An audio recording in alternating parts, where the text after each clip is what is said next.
Hey everybody, my name is Charlie Lestrange. Welcome to my page. I am a Reiki practitioner and breathwork practitioner and a storyteller. I figured I'd add that to what I like to say about myself because it's true. Um, and I wanted to talk today just about an experience that I had a while ago that is coming full circle. It's been on my mind, it's been on my heart. And I actually want to, before I tell the story, want to start off with like a huge lesson, right? That I'm coming to in this time and space, even though it happened years ago. Intuition will save your life, but discernment will save your ass. Okay. And I'm saying that because we're going into a time when there is going to continue at a rate and in a way that people actually can't even fully conceptualize, but we're getting some taste of it now, where information is the truth is messy, right? It's hard to find. It's hard to discern what is the truth, what's not the truth, what's real. What do we then like partake in, participate in? What choices do we make when we're not really sure about what the truth is? And your intuition, your presence with that, um, really can be the thing that truly, in fact, saves your life and the discernment, right, around the full and deepest truth will save your literal ass. Okay. Both your family, yourself, your friends, your community is the discernment. And I think that that is something that, at least in America, there is a major lack of, a major lack of. And so, um, it started with a mountain. And I will say that this event took place in, I believe it was 2018 that this happened. Um, and I decided to, with my spontaneity, volunteer to go on a trip with a bunch of people I did not know that I met maybe a couple of days before going on this trip. It was someone was starting an adventure group, right, and wanted to have a groups of people take groups of people on trips and on big adventures like skydiving and mountain climbing and whatever the different things were that you can imagine. That's what they wanted to do, and I was like, I want to participate in that. And at that time, part of my whole like spontaneity and being kind of too spontaneous, okay, impulsive even. Um, really was a part of where I was at in my life at that time. As fun as it was, as exciting as it was, I also had to be honest with myself that I was in a really, really low point that I was just like, I want anything that's going to support me in like feeling something, you know? I was at a point in my life that I honestly didn't want to live. I didn't want to be here. And I did not literally plan on making it to the end of that year. I couldn't see it, couldn't understand that, couldn't wrap my brain around it. Um, and so I kind of had, in a lot of ways, I decided like this is probably going to be my last year on the planet. So if I like, I'll just go ahead and do the thing. Um, and I went to this event, to this adventure experience, um, just trying to see what was what. But truly, I went on this trip with about 22 people and one 11-year-old and a dog, not really knowing what to expect. But I was like, it was described to me and to us as a hike, right? A group hike where we would have a picnic at the end and do et cetera, et cetera. Like we had this really nice, beautiful experience, real smooth and easy. At that point, I was like, I've hiked before, I can do this. I'll just go have a nice time. And I had a time. I had a time. And it really allowed me to lean into being in the present, being in the moment, because as I said, I didn't plan on making it to the end of that year, and really it was because my brain, my heart, my mind were just in the past, right? They were elsewhere. And so when we got to the place where we were supposed to be hiking, right? We were supposed to be hiking, and it was on a mountain called Breakneck Ridge, and this is in New York. And we were directed to the trail, right? Directed to the trail. And I figured if I'm going with 22 grown adults who clearly said yes to this in the same way I did, right? I'm a grown up, y'all grown ups. We all said yes to this. General sense of safety is what was happening for me. I was like, it's a general sense of safety. This is low risk. We're gonna get there, right? I don't really have to worry about anybody taking care of me. I could walk, I could go back and forth if I need to. And we were pointed to the trail, and as we started walking this trail, things started to feel a little funny. It was like, something is not right about this trail. What's going on? But I was like, we all were like, if we just keep walking, we'll find our way. Like, no problem. We'll find our way, right? We'll figure it out. So we continued walking, and the more we walked, the more it started to get really rocky, and we started to have to climb a little bit. And we're like, the guys at the entrance said if we just walked in this direction on this path, then we'd find the path. And it just so happened the path that they pointed us to was the path to climb the mountain. Now, I don't know if anybody knows what Breakneck Ridge looks like, but I will say it is literally one of the hardest mountains to climb in the United States. Okay. And none of us came prepared to climb mountains that day. We had picnic equipment, we had a child, there was a dog, there were zero plans to climb that mountain that day. Okay. And I will say, just for the record, I have never in my singular life climbed a mountain before this moment. And so we start climbing what we did not realize fully was climbing, but climbing this mountain, not sure about how we had no information about the mountain itself, right, in general. We just thought we were going on a picnic. And so we climb and we're thinking we're going to get to the next path, and we're climbing and we're climbing. And we're like, wait a minute, the more we climb, the steeper this gets. And so there is a point where, as I was going, as we, and specifically myself, going up the mountain, someone was trying to come down. And we're still technically at the base of this mountain. And so as I'm climbing up and this person is trying to come down, they're basically like sliding down the side of this mountain. And I was just like, oh, it must be super steep. You can't even catch your grip because you're sliding down the bottom of this mountain, right? And it wasn't until I'm seeing this person slide down, I look down, right, as they're going down, and see that the rocks that I had just passed that were like these massive rocks, the view from above was that the rocks were sharp and pointing up. So it was super dangerous for that person to be sliding down, right? So I was just like, oh, whoa, right? But if that person's having a hard time sliding down, that means I can't go back, right? I can't go the opposite direction, right? This is not a good idea to go the other way. So I was like, okay, well, eventually I'll get to the path, right? And we all were thinking, eventually we will get to the path, okay? And we continued to climb. And as we climbed, because at a certain point, and really at that point, little did I know, there literally was that was the point of no return. I could not actually turn back around. And so once we got to this point of like, oh, we can't go back, a lot of us had a very clear decision to make. Either we were going to help each other get up this mountain and go into the unknown. Literally, as we're looking up, we can't actually see the top of the mountain, right? We're just seeing mountain. And we're like, eventually we'll get to the path. And so as we continue to climb, it got harder and harder and harder. And the thing I did that day was I had on a compression top. I had a bottle of water in hand. I did not bring a bag like other people had. My bag was in someone's trunk, right at the bottom of the mountain.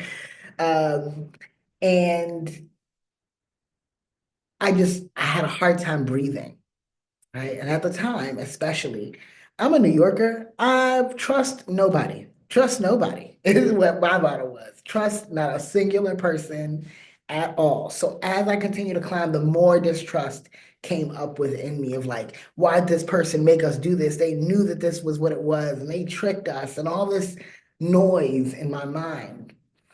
And I got to a point as I continued to climb where actually I couldn't climb anymore. Like I could not literally figure out how I was going to get up the rest of this mountain, as it literally was almost like smooth surface, right? So I'm like, how are people like navigating this climb that I've never ever imagined in my life that I would ever take ever? Okay.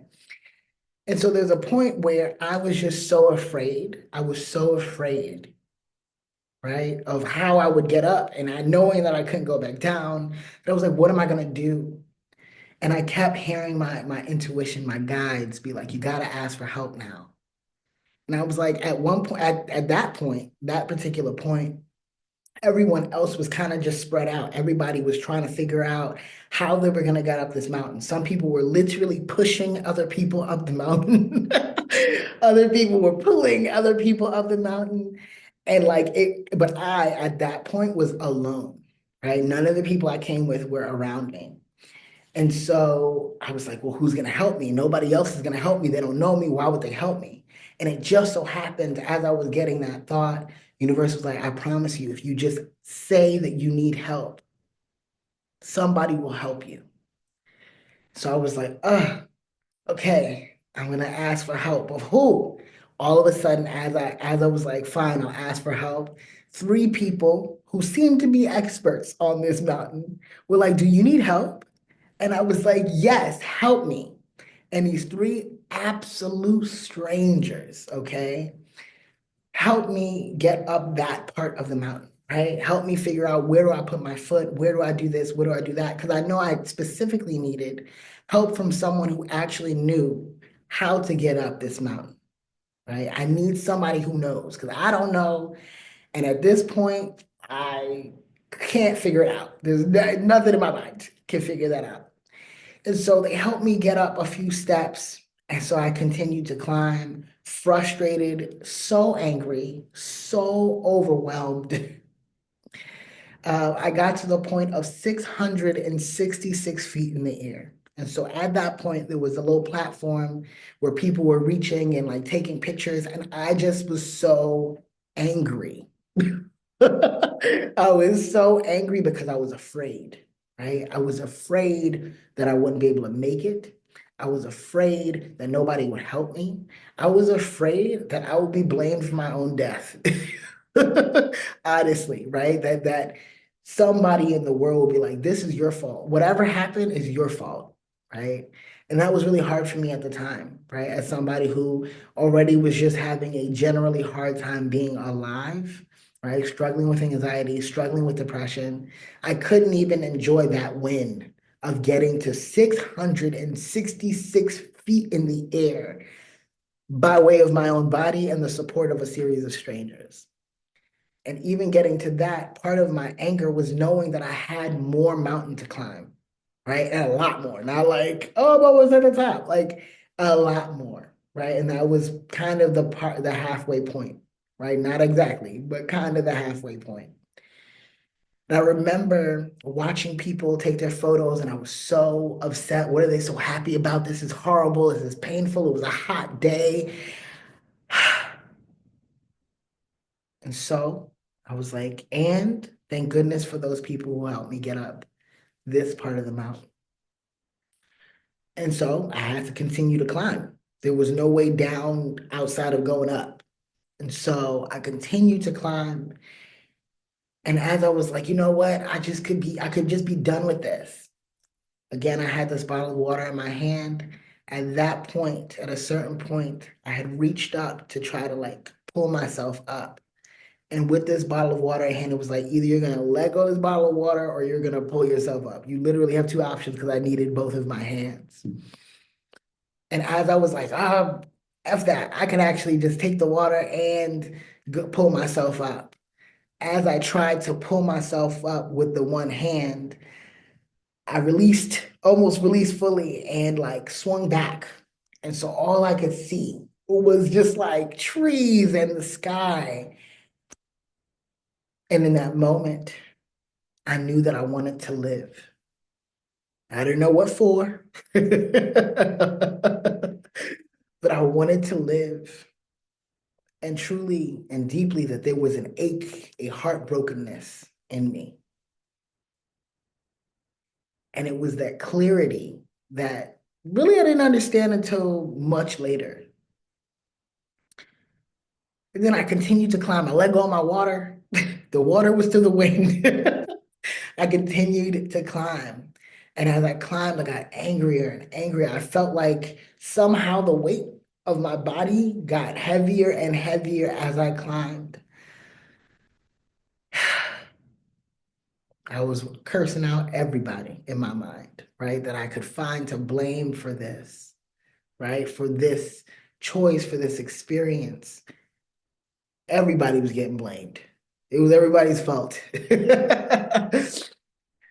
And there was a point then later, I'm almost to the top, and I was alone, completely alone. It felt like I was the only person on the mountain. I couldn't see anyone else. Right? I technically couldn't focus on anybody else. But in that aloneness, I had this thought come up in my mind of, see, I knew nobody cared about me. I knew nobody would even notice that I was gone, right? And it was such a powerful thought. It was so loud. It felt like somebody else was screaming it in my ear. And in that moment, someone said from seemingly out of the sky, "Where is Charlie?"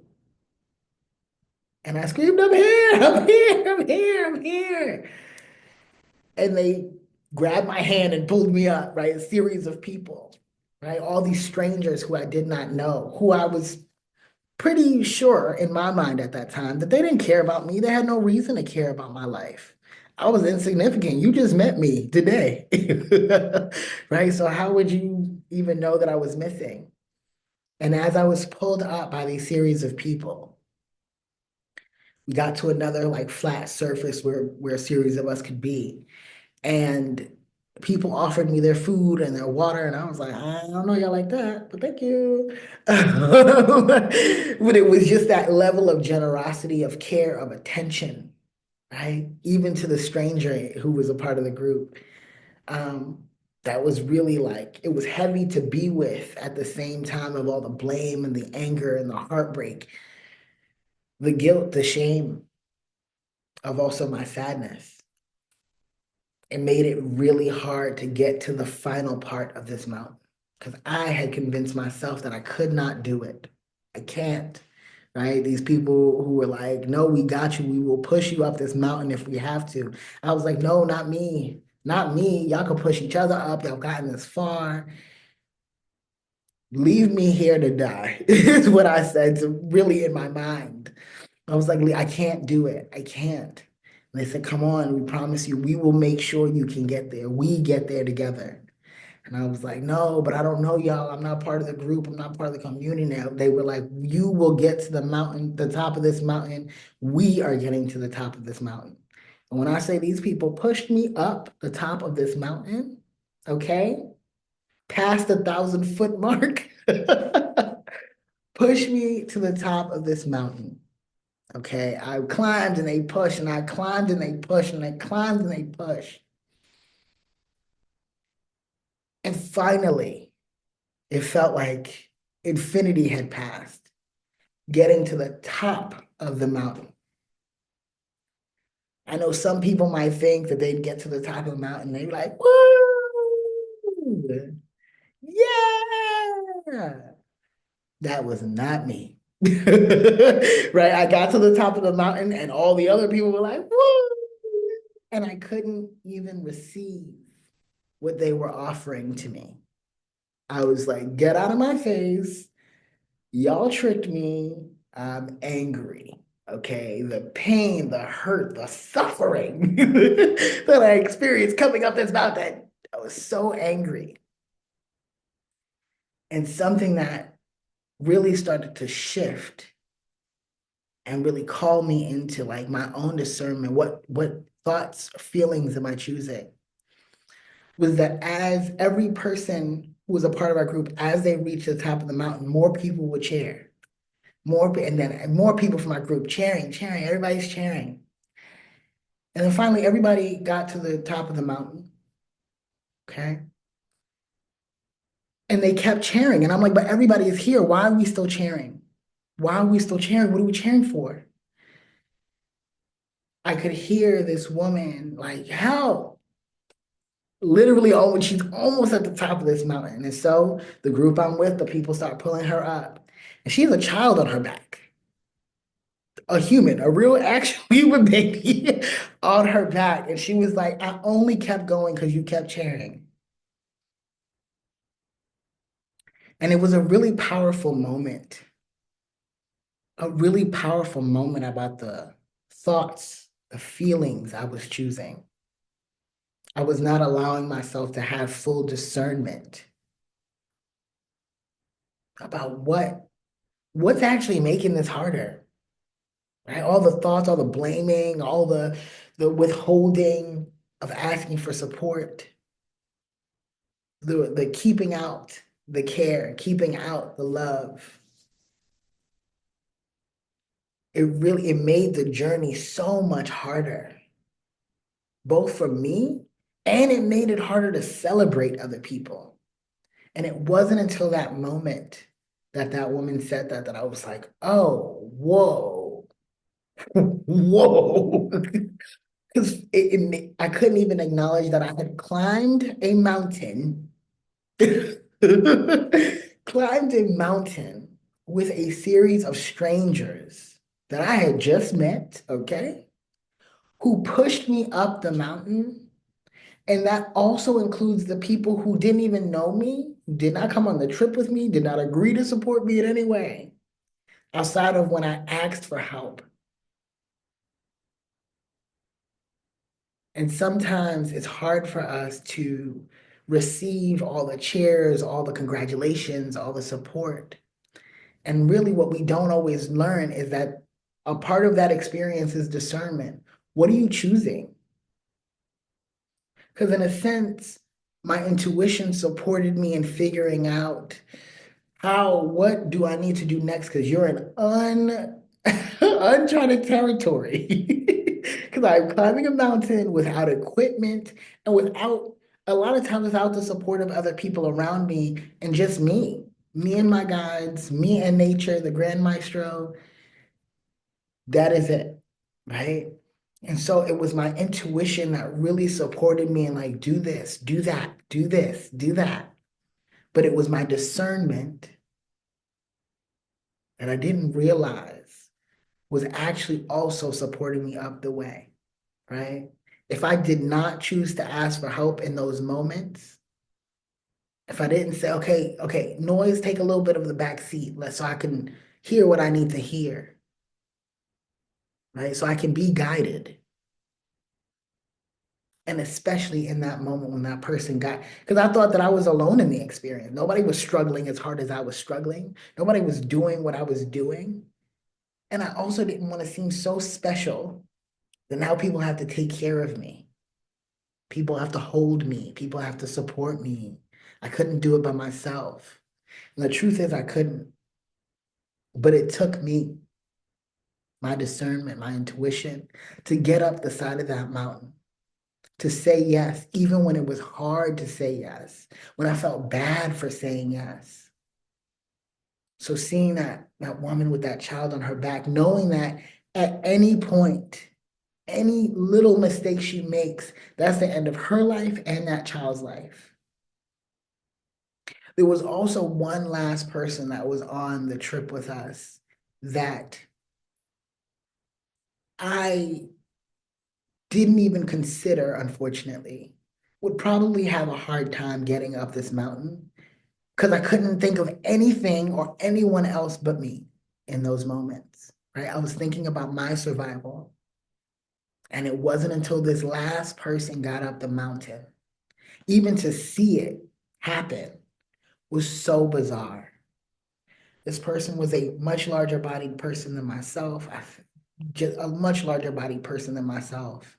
And to watch A series of people literally pushed this man to the top of this mountain without like any shaming. Oh, look at this is about their body or about their abilities or about their choices. None of that was the case. It was the commitment that we were all going to get to the top of this mountain. And we all had to be willing to give up something to get there. Give up being so special that you are just the only one that will need support. Everybody needed support. Nobody knew anything. Not even the person who took us on this adventure. She didn't know. She couldn't have known because of the path that we were shown. It was a very like almost secret garden kind of vibe, the path that we were pointed to. Right? We planned for a whole different kind of adventure. We just wanted to have a picnic. Okay. A little walk, a little hike, a little picnic. But it's very much that's where we are now, just in society. That I think some people are losing the track of. We all have to get to the top of the mountain. Getting to the top of the mountain alone, or just with your little group of friends, or just with people that you know, or people that you fully 100% agree with in all the ways, people that you've known for your whole life, like that's cool to get up there with those people. But even to get up there with a bunch of strangers, strangers who also cared about my humanity, cared about my well-being, and it wasn't about me being a part of them in a certain kind of way. It wasn't about me being anything other than who and what I was, what I am. Really got me to the top of the mountain, but also helped me really face one of my greatest fears. I'm deathly afraid of heights. And it was something that I didn't really understand fully until then. Because it's not just about being up in the sky, because that's scary, y'all. Okay. As beautiful as the sights, the views were, frightening. Okay. And also to be able to be present with an accomplishment that I never thought that I'd have. To realize a strength that I never considered. And ultimately to be able to choose, know that I was choosing my life. I chose to live that day. I chose. That took some clear discerning. And sometimes we forget that we also are making a very clear choice when we choose to be present, when we choose to be of service, to receive support, to be in the presence of love and care, and to choose that. Choosing compassion and grace for the self is not ever a sign of weakness because it is so hard to do. Even in the most dire moments, it was hard to choose grace. It was hard to choose compassion, both for myself as well as other people who made it up the mountain with support. We literally couldn't have made it without each other. And it was only after seeing some of the pictures of other people and how they got up the mountain. Everybody chose these different paths. Somehow we were on one path and everybody chose different paths on going up the mountain. Right? Their discernment led them in different ways. Their intuition supported them in getting up the mountain in different ways.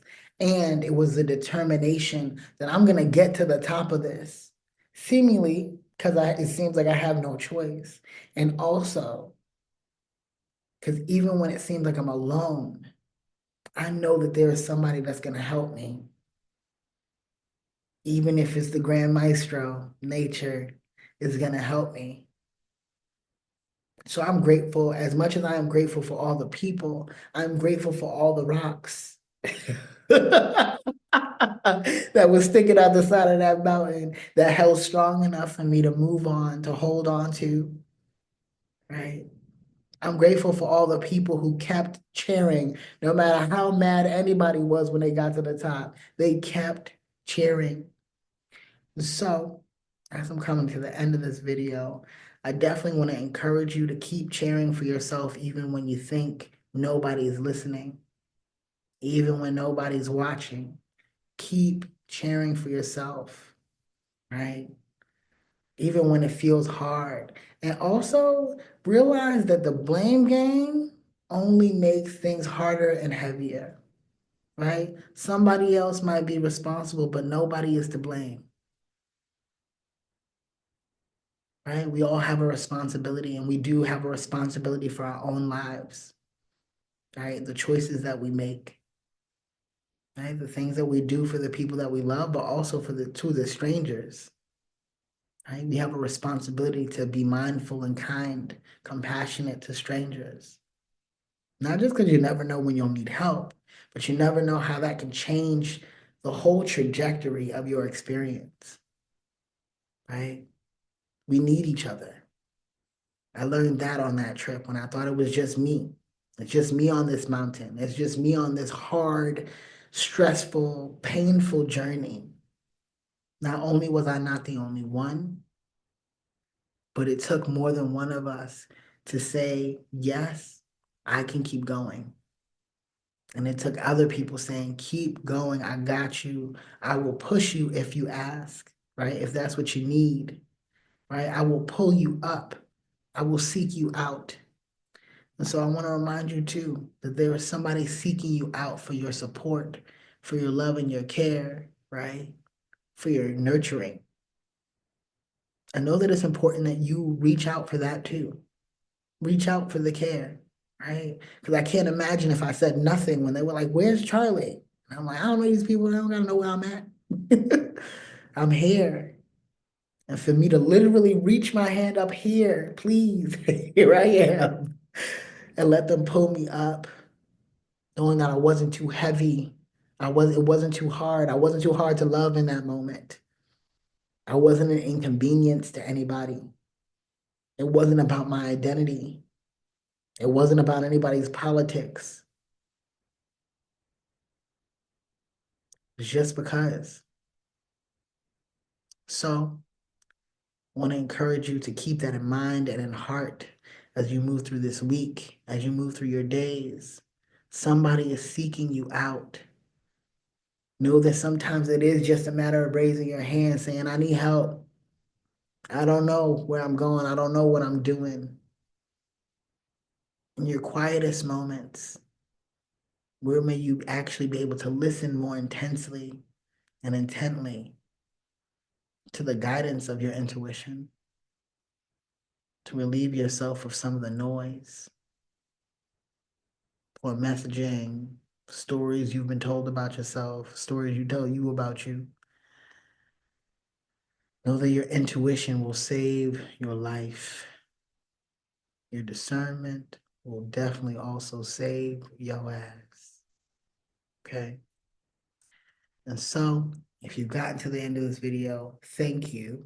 Thank you for listening. Thank you for being with me.